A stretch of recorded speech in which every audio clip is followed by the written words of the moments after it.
हर संत का एक बीता हुआ कल होता है।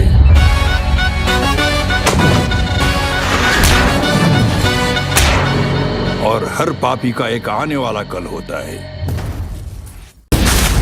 मौत को तो यूं ही लोग बदनाम करते हैं, तकलीफ तो जिंदगी देती है। तू जैसे जहर को मारने के लिए जहर ही काम आएगा। अब जिंदगी तुझे तकलीफ नहीं देगी, वो तकलीफ देगा तुझे।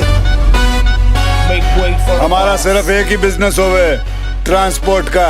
कहाँ का बिजनेस होवे? ट्रांसपोर्ट का। बीच में ना बोल। हमारे माथे पर यो नहीं लिखिया कि हम चीटर हैं, जैसे थारे माथे पर लिखियो है। क्या लिखियो भाई? चीटर। बीच में ना बोल। अपने को क्या है? अपने को सिर्फ पानी निकालना है।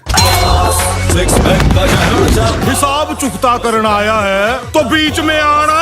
वहाँ राइट साइड पे के। अबे और लक्कड़ बग्गे की औलाद, कभी सुना नहीं क्या? The boss is always right.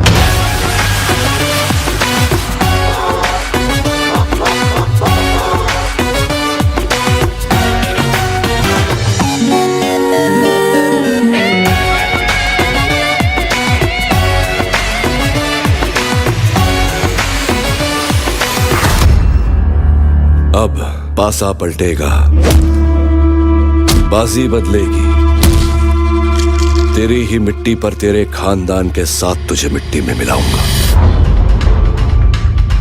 Boss का खून बोलता नहीं, खोलता है। और जब ये खोलता है तो ये बॉस एक एक को फोड़ता है। हम ना छोड़े तोड़े फोड़े जो भी हमसे पंगा ले।